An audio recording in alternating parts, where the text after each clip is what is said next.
estudante, tudo bem? Bem-vindo a mais uma aula de Biologia do curso preparatório para o Enem aqui do Essência Educacional. Eu sou a professora Natália e essa é a videoaula número 9 e nós vamos discutir sobre algumas parasitoses humanas, ok? Existem inúmeros organismos que podem causar doenças para a nossa espécie, na nossa espécie, e devido ao nosso tempo limitado, a gente vai discutir sobre duas, no caso a esquistossomose e a malária, ok? Então vamos lá. Primeiramente, a esquistossomose, tá? Tem aqui representado o ciclo, por enquanto vou explicar outras coisinhas. A esquistossomose é causada por um verme, tá? Um animal invertebrado que pertence ao grupo dos plateumintos, chamado Schistossoma mansoni, tá? Essa é uma espécie mais comum aqui no Brasil. Popularmente, essa doença também é conhecida como barriga d'água ou doença do caramujo, tá? O ser humano se infecta com o parasita, ele se infecta com uma forma larval do parasita, tá? No caso, seria aqui a larva representada como larva cercada, tá? Esse é o estágio larval que consegue penetrar ativamente na nossa pele. E essa é uma larva que permanece na água. Então, dentro do organismo, essas larvas vão originar esquistossomos adultos, tá? As formas adultas, elas vivem principalmente nas veias do fígado e do intestino. E os ovos produzidos por elas depois da reprodução, eles chegam até o intestino e são eliminados em conjunto com as fezes da pessoa que está contaminada. Tá? Considerando principalmente locais que não têm saneamento básico, que é um problema, que acentua mais ainda os casos de esquistossomose, é que essas fezes podem entrar em contato com a água, contaminarem o ambiente e esses ovos eles vão dar origem a uma larva chamada larva miracídio. Tá? Essa larva também é natante, permanece na água e ela vai penetrar no hospedeiro intermediário, que seria o caramujo, ok? Então, a forma adulta está presente no ser humano, ele é considerado o hospedeiro definitivo, e o caramujo é o hospedeiro intermediário, tá? Em que uma larva passa de um estágio, de miracídio para o estágio de cercária, que penetra ativamente no hospedeiro definitivo. Então, o caramujo é considerado um hospedeiro intermediário, tá?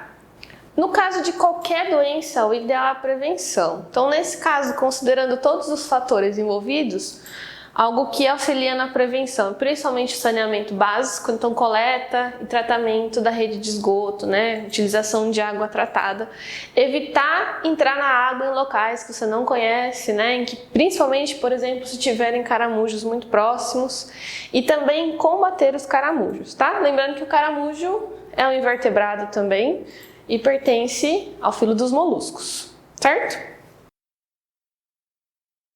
Enquanto a esquistossomose é causada por um animal invertebrado, a malária é causada por um protozoário, tá?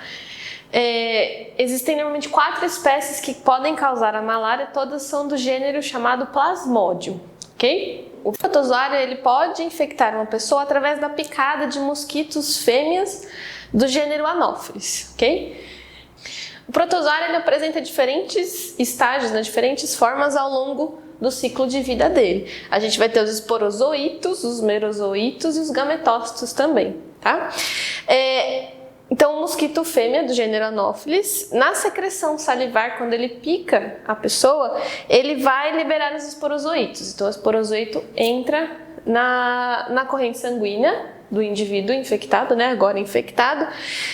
Eles vão preferencialmente, os esporozoítos, invadir o fígado, ou eles podem ir diretamente nas hemácias, Mas quando eles invadem o fígado humano, eles vão se transformar no estágio de merozoíto, tá?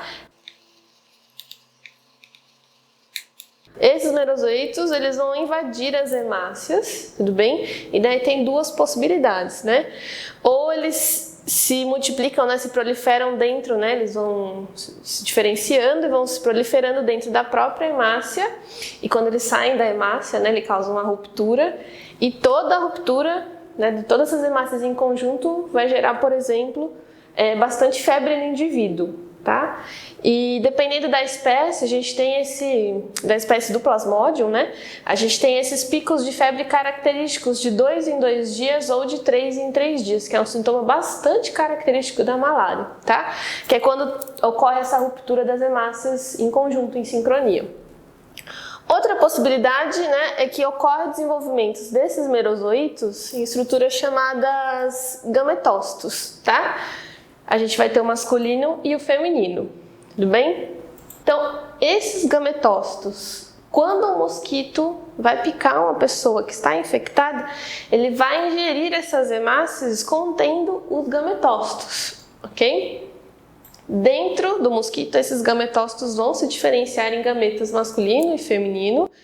Vai ocorrer, né, a maturação e depois a fecundação desses gametas, e depois de um tempo, milhares de esporozoites serão originados, vão migrar para as glândulas salivares do mosquito, fêmea do gênero Anopheles, e daí quando ele pica outra pessoa, ele vai transmitir esses esporozoites novamente. Para se prevenir contra a malária, é importante combater esses criadores de mosquitos, né, no caso do gênero Anopheles, e também evitar ser picado pelo mosquito fêmea, né, que possivelmente pode estar infectado. Então, utilizar redes de proteção em janelas e portas, inseticidas, repelentes e etc. Ok? Então vamos fazer o exercício agora. Essa questão é da prova do Enem de 2015. O enunciado diz o seguinte: Euphorbia mili é uma planta ornamental amplamente disseminada no Brasil e conhecida como coroa de Cristo. O estudo químico do látex dessa espécie forneceu o mais potente produto natural molussicida, a Miliamina L. O uso desse látex em água infestada por hospedeiros intermediários tem potencial para atuar no controle da... Então, pessoal, vou chamar a atenção de vocês para o fato do produto ser molussicida, né? Molussicida, ele tem a capacidade de matar moluscos. Nesse caso, das duas doenças que a gente estudou nessa aula, podemos considerar, então, que vai atuar no controle da esquistossomose. Então, a resposta é a alternativa E. Como o caramujo, ele é um hospedeiro intermediário, se você combatê-lo, né, você vai conseguir atuar no controle dessa doença. A dengue, a malária e a elefantíase são doenças que são transmitidas por picadas de mosquito, então nesse caso não se enquadra. E a ascaridíase, a pessoa se contamina quando ela ingere os ovos do verme, ok? Muito obrigada pela sua atenção mais uma vez. Não esqueça de fazer os exercícios da plataforma e fique ligado na nossa próxima aula, que vai ser sobre fisiologia humana.